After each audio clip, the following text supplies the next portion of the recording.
Aliyekuwa kada wa CCM ambaye pia ni mchungaji Godfrey Malisa amefunguliwa kesi mpya ya jinai inayohusiana na makosa ya mtandao, kwa kizungu inajulikana kama cybercrime, huku kesi ya uhaini inayomkabili ikiendelea kusubiri kutajwa tena baadaye mwezi huu. Wa katiba ya Tanzania amekuwa ni rais aliyesimamia mauaji ya maelfu ya Watanzania, na katiba inamtaka rais ahakikishe usalama wa raia na mali zao.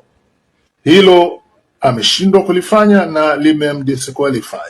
La pili, amevunja katiba ya Jamhuri ya Muungano wa Tanzania, sio mara moja, sio mara mbili, na hiyo pia inamdisqualify kuendelea kuwa rais wa Jamhuri ya Muungano wa Tanzania. Kesi ya uhaini iliyosajiliwa kama jinai mwaka 2025 ilitajwa Alhamisi ya tarehe 2 Januari mwaka 2026 mbele ya hakimu mkazi mkuu wa Moshi Ali Mkama, lakini iliahirishwa hadi Januari 16 mwaka 2026 baada ya mahakama kueleza kuwa uchunguzi haujakamilika. Kwa mujibu wa The Citizen, ambayo iliripoti kuwa katika kesi mpya iliyofunguliwa ya mwaka 2025 ya jinai, upande wa mashtaka unamtuhumu mchungaji Malisa kwa kuchapisha taarifa kwenye mitandao wa YouTube akidai kuwa Rais wa Jamhuri ya Muungano wa Tanzania, Rais Samia Suluhu Hassan, anapaswa kujiuzulu kwa madai ya kusimamia mauaji ya maelfu ya Watanzania. Samia Suluhu Hassan anatakiwa kujiuzulu mara moja kwa sababu zifuatazo.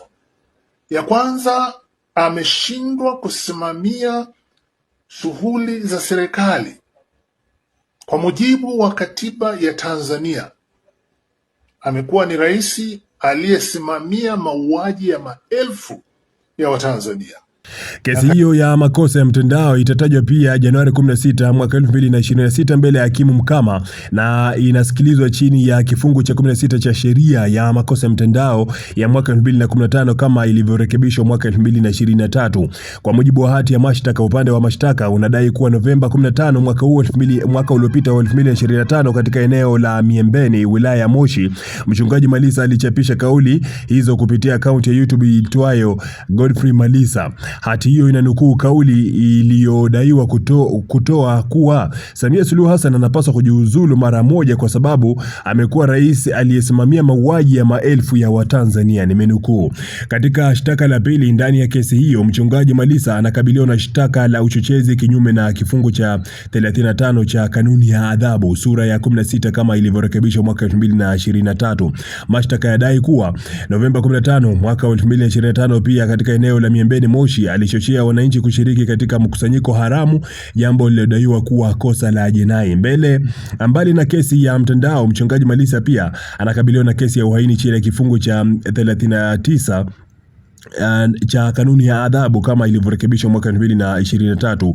Lakini kwa mujibu wa hati ya mashtaka, inadaiwa kuwa Novemba 16 mwaka 2025, akiwa katika eneo hilo tu la Miembeni kule Moshi na akiwa na raia wa Jamhuri ya Muungano wa Tanzania, alinuia pia kuhamasisha vurugu. Sasa kwa mujibu wa sheria, kesi ni ngumu na bado inaendelea, sema mashtaka yamezidi kusomewa, na Januari 16 ndio itajulikana mwisho wa ama hatima ya kesi zake.